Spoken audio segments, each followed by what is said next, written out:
Welcome into the video, everyone. Today we're going to take a little time out and we're going to actually go into the reading of The Dream by Dr. Martin Luther King Jr. Bear with me.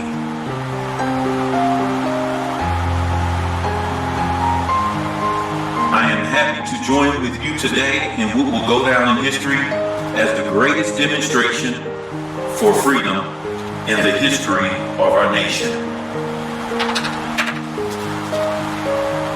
50 years ago, a great American in whose symbolic shadow we stand today signed the Emancipation Proclamation. This momentous decree came as a great beacon light of hope to millions of Negro slaves who had been sheared in the flames of withering injustice. It came as a joyous daybreak to end the long night of their captivity. But 100 years later, the Negro still is not free. 100 years later, the life of the Negro is still sadly crippled by the manacles of segregation and the chains of discrimination. 100 years later, the Negro lives on a lonely island of poverty in the midst of a vast ocean of material prosperity. 100 years later, the Negro is still languished in the corners of American society and finds himself exiled in his own land. So we've come here today to dramatize a shameful condition. In a sense, we've come to our nation's capital to cash a check. When the architects of our republic wrote the magnificent words of the Constitution and the Declaration of Independence, they were signing a promissory note to which every American was to fall heir. This note was the promise that all men, yes, black men as well as white men, would be granted the unalienable rights to life, liberty, and the pursuit of happiness.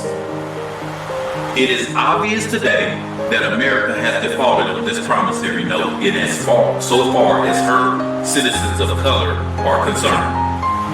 Instead of honoring this sacred obligation, America has given the Negro people a bad check.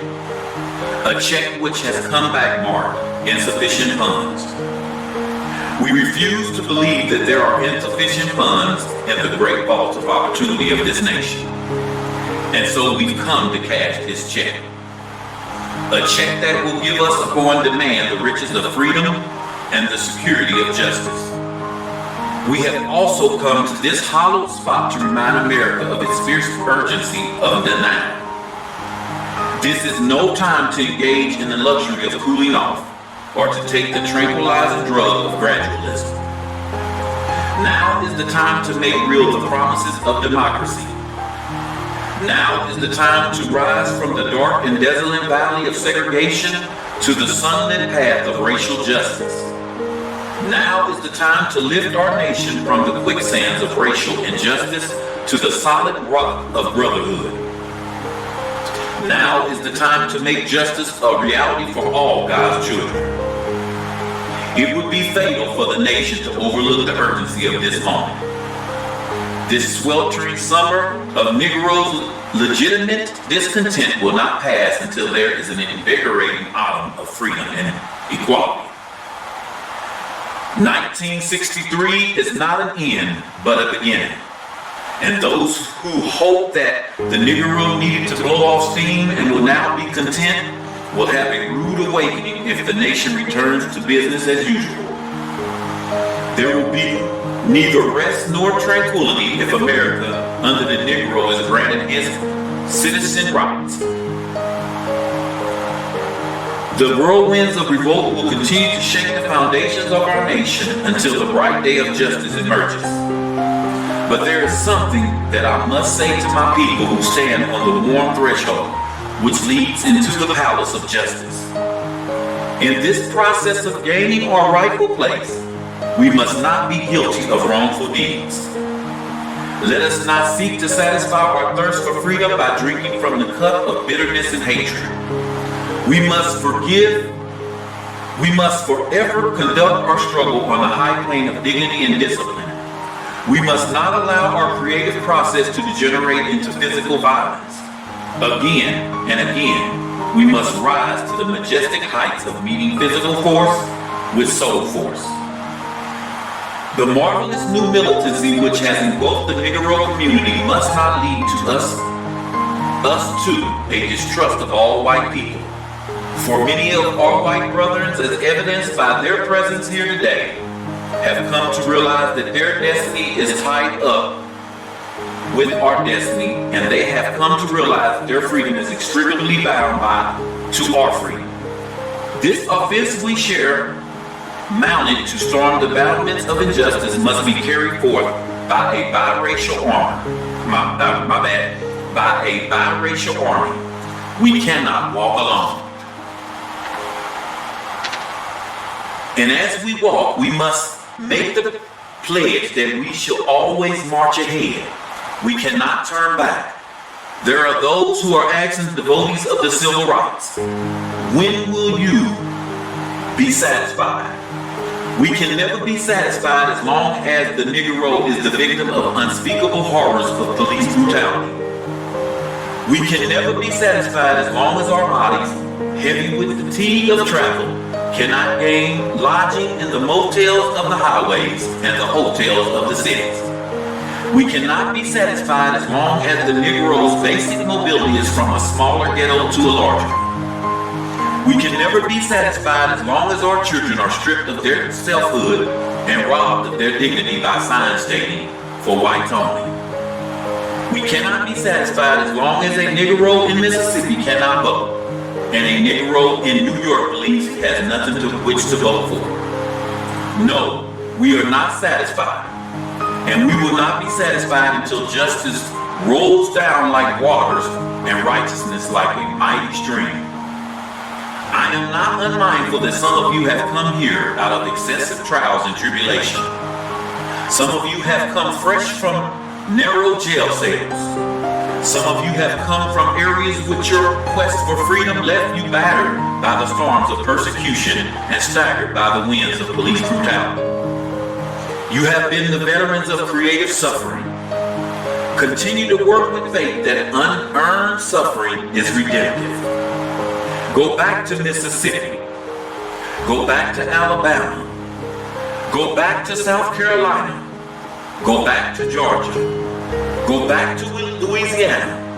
Go back to the slums and ghettos of the northern cities, knowing that somehow this situation can and will be changed.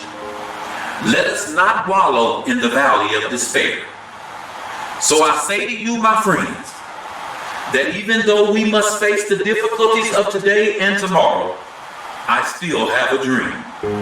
It is a dream deeply rooted in the American dream that one day this nation will rise up and live out the true meaning of its creed.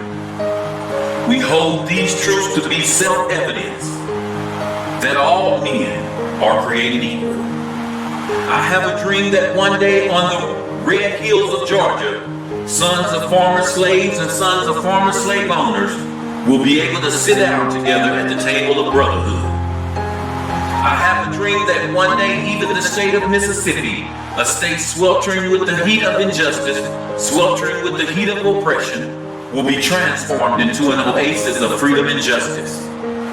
I have a dream my 4 little children will one day live in a nation where they will not be judged by the color of their skin, but the content of their character. I have a dream today. I have a dream that one day down in Alabama with this vicious racist and its governor having the lips dripping with the words of improvisation and nullification, that one day right there in Alabama, little black boys and black girls will be able to join hands with little white boys and white girls as sisters and brothers. I have a dream today.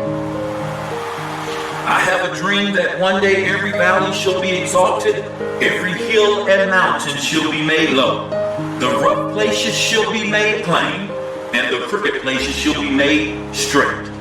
And the glory of the Lord will be revealed, and all flesh shall see it together. This is our hope. This is the faith that I go back to the South with. With this faith, we will be able to bear out of the mountain of despair a stone of hope. With this faith, we will be able to transform the jingling discords of our nation into a beautiful symphony of brotherhood. With this faith, we will be able to work together, to pray together, to struggle together, to go to jail together, to stand up for freedom together, knowing that we will be free one day. This will be the day when all God's children will be able to sing with new meanings, "My country, 'tis of thee, sweet land of liberty, of thee I sing. Land where my fathers died, land of the pilgrim's pride. From every mountainside, let freedom ring." And if America is to be a great nation, this must become true. So let freedom ring from the prestigious hilltops of New Hampshire. Let freedom ring from the mighty mountains of New York. Let freedom ring from the heightening allegiances of Pennsylvania. Let freedom ring from the snow-capped Rockies of Colorado.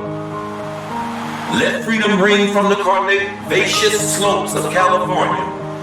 But not only that, let freedom ring from the Stone Mountain of Georgia. Let freedom ring from the Lookout Mountain of Tennessee. Let freedom ring from every hill and molehill of Mississippi. From every mountainside, let freedom ring. And when we allow freedom to ring, when we let it ring from every village and hamlet, from every state and city, we will be able to speed up that day when all God's children, black men and white men, Jews and Gentiles, Catholics and Protestants, will be able to join hands to sing in the words of the old Negro spiritual. Free at last. Free at last. Free at last. Thank God Almighty, we're free at last.